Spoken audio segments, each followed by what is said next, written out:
조갑제 TV 시청자 여러분 안녕하십니까. 2021년 6월 24일 오후 3시 17분입니다. 윤석열 전 검찰총장이 오는 6월 29일 오후 1시 서울 서초구 양재동 매헌 윤봉길 의사기념관에서 국민 여러분께 앞으로 걸어갈 길에 대해서 말씀드리겠다고 발표를 했습니다. 즉 정치 참여를 선언하고 대통령 선거에 출마할 뜻을 밝히겠다고 한 셈인데, 이 장소와 날을 잘 선택했다는 생각이 듭니다. 장소는 윤봉길 의사기념관이고, 이날은 저는 그날이 생생하게 기억납니다.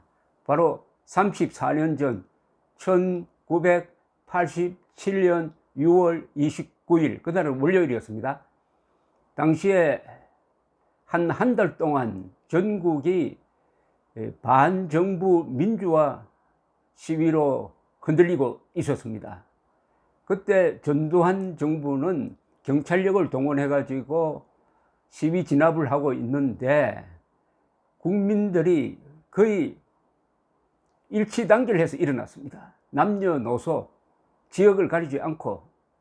이렇게 하다가는 계엄령이 한 번 더 나오든지 잘못하면은 4.19 같은 사태가 일어나지 않느냐 하고 미국조차도 신경을 바짝 쓰고 있을 바로 그 순간, 양측이 팽팽하게 대결하고 있던 그 순간이었습니다. 그래야 6월 29일 오전에 당시 여당인 민정당의 대통령 후보로 이미 결정되어 있었고, 그 대통령 선거는 간접 선거로서 직선제가 아니었습니다. 그건 자동적으로 대통령이 되는 그런 선거제도였는데, 그때 국민들이 원했던 것은 직선제 개헌이었습니다.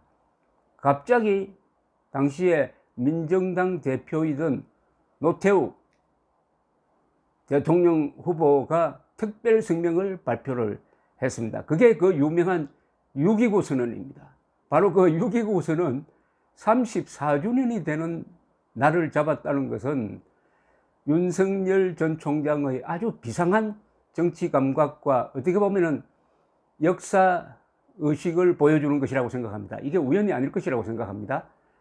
즉 지금 대한민국이 어느 위치에 있느냐를 깨우쳐 주려는 것 아니겠느냐 하는 생각이 듭니다.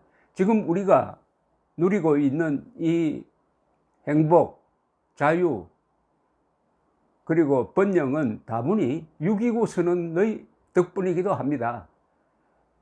나라가 백척간두에 서 있을 때 집권 세력이 크게 양보를 한 것이었습니다. 이 6.29 선언은 나중에 비사가 있습니다.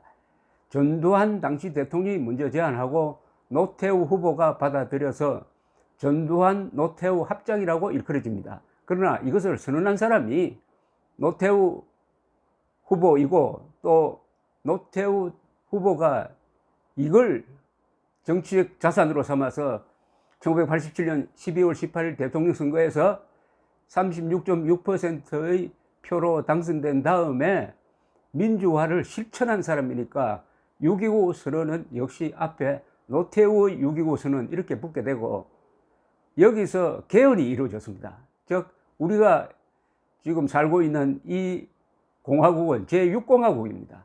제6공화국 헌법을 만들게 된 게 바로 이 6.29 선언이었고, 6.29 선언에서 약속했던 한 7개, 8개 사안은 그 뒤에 노태우 대통령에 의해서 실천됨으로써 대한민국이 피를 흘리지 않고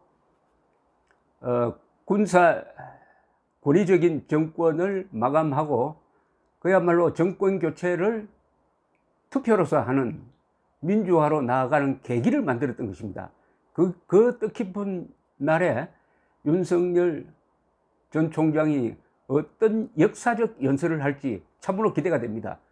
바라건대는 노태우 민정당 대표가 했던 그 6.29 선언을 참고로 해가지고 한국 민주주의 발전사에 이정표가 될 만한 기념비적 연설을 듣게 되었으면 하는 기분이 듭니다. 당시에 이 노태우 대통령이 읽었던 이 연설문에서 제일 중요한 것만 몇 가지 소개를 해 드리겠습니다. 오늘 저는 각계각층이 서로 사랑하고 화합하여 이 나라의 국민임을 자랑스럽게 여기며 정부 역시 국민들로부터 슬기와 용기와 진정한 힘을 얻을 수 있는 위대한 조국을 건설하기 위해서 비장한 각오로 역사와 국민 앞에 서게 되었습니다. 첫째, 여야 합의하에 조속히 대통령 직선제 개헌을 하고 새 헌법에 의한 대통령 선거를 통해서 88년 2월 평화적인 정부 이약을 실행하도록 해야겠습니다. 바로 이것이었습니다. 그때 개헌 안 하면 자동적으로 아주 쉽게 노태우 후보가 대통령에 당선될 수 있었지만 그 기득권을 포기한 겁니다. 이게 직선제 개헌 이것이었죠. 그러나 그 이외에도 많습니다. 둘째, 직선제 개헌이라는 제도의 변경뿐만 아니라 이의 민주적 실천을 위하여는 자유로운 출마와 공정한 경쟁력이 보장되어 국민의 올바른 심판을 받을 수 있는 내용으로 대통령 선거법을 개정하여야 한다고 봅니다. 또한 새로운 법에 따라서 선거운동 투개표 과정에서 최대한의 공명정대한 선거관리가 이루어져야 합니다. 즉 공정한 선거를 위해서 법령을 대폭 정비를 해가지고 아주 경쟁 있는 자유로운 선거를 보장하겠다는 것이었습니다. 셋째, 우리 정치권은 물론 모든 분야에 있어서 반목과 대결이 과감히 제거가 되어 국민적 화해와 대단계를 도모하여야 합니다. 그러한 의미에서 저는 그 과거가 어떠하였든 간에 김대중 씨도 사면 복권되어야 한다고 생각합니다. 즉 당시에 정치활동이 묶여 제한되어 있었던 김대중 씨를 사면 복권해가지고 출마하도록 하겠다. 이게 두 번째 큰 뉴스였습니다. 넷째, 인간의 존엄성은 더욱 존중되어야 하며 국민 개개인의 기본적 인권은 최대한 신정되어야 합니다. 이번의 개헌에는 민정당이 주장한 구속 적부심 전면 확대 등 기본권 강화 조항이 모두 포함되기를 기대합니다. 또한 정부는 인권 침해가 없도록 특별히 유의하여야 하며 민정당은 변호사회 등 인권단체와의 정기적 회합을 통하여 인권 침해 사례의 즉각적 시정과 제도적 개선을 촉구하는 등 실질적 효과 거양에 주력하여야 할 것입니다. 이제 단순한 직선제 김대중 풀어주는 것뿐만 아니라 전면적인 민주개혁을 하겠다는 겁니다. 6.25 선언은 그런 점에서 우리나라 역사에 남을 만한 정치적 결단입니다. 이건 피를 흘리지 않고 체제를 바꾼 거죠.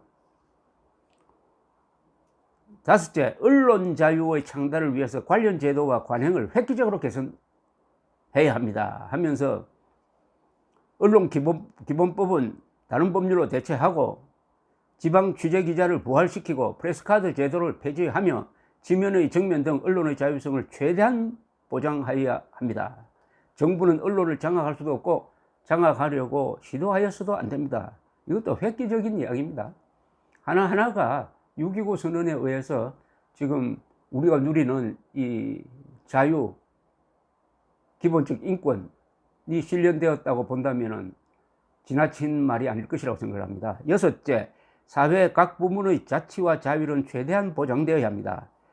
각 부문별로 자치와 자율의 확대는 다양하고 균형 있는 사회 발전을 이룩하며 하여 국가 발전의 원동력이 된다고 했습니다. 개헌 절차에도 불구하고 지방의회 구성은 예정대로 순조롭게 진행되어야 하고 시도 단위 지방의회 구성도 곧이어 구체적으로 검토 추진하여야 할 것으로 보입니다. 즉 지방자치제도를 또한 선언했습니다. 일곱째, 정당의 건전한 활동이 보장되는 가운데 대화와 타협의 정치 풍토가 조속히 마련되어야 합니다. 여덟째, 밝고 맑은 사회 건설을 위하여 과감한 사회 정화 조치를 강구해야 합니다. 이렇게 설명을 했습니다. 그러면서 이 마무리를 이렇게 지었습니다. 노태우 당시 민정당 대표가 우리나라는 우리 모두의 나라입니다. 조상과 선열의 뜨거운 피로 세워지고 다져진 이 나라를 땀과 지혜로 훌륭히 가꾸어 우리 후대에게 자랑스럽게 물려줄 수 있도록 하는 것은 우리의 시대적인 책무입니다. 한민족의 역사는 후퇴하는 것이 아니라 발전한다는 것을 세계 만방에 알려주어 세계사에 공헌할 수 있도록 국민적 설계를 한데 모아주실 것을 바람하지 않습니다. 국민 여러분, 그리고 당원 동지 여러분과 여하당 정치인 여러분, 저의 충정이 받아들여져 오늘의 난국이 극복되고 모든 국민 개개인이 안정되고 행복한 생활을 할 수 있는 위대한 나라를 열어가는 전환점이 되기를 간절히 기원합니다. 이런 결단을 내리게 된 중요한 이유 중에 하나가 88년으로 예정되었던 올림픽을 기어코 해야 되겠다. 이 올림픽을 통해서 한국이 내부적으로는 선진화되고 바깥으로는 공산권과도 수교를 해야 되겠다. 한국의 위상을 더 높이기 위해서는 올림픽을 어떤 경우에도 포기해서는 안 된다. 이런 계산도 있었습니다. 그 연설에 이런 대목이 있습니다. 또한 올림픽이 얼마 남지 아니한 현 시점에서 국론이 분열되어 국제사회에서 비웃음을 당하는 국가적 수치를 방지할 책임은 우리 모두에게 있는 것입니다. 어떻습니까? 6.25선은 나라를 바꾸고 체제를 바꾼, 그리고 필요를 통해서가 아니라 지도 세력의 결단에 의해서 이루어진 겁니다. 그런 점에서 전두환, 노태우 두 사람에 대한 역사적 평가는 지금은 매우 낮지만은 시간이 흐를수록 매우 높아질 것이라고 생각합니다. 이런 정신을 이어받아 가지고 윤석열 전 총장이 어떤 내용을 넣어 가지고 그 연설문 하나가 이분을 대통령으로 만드는 그런 역사적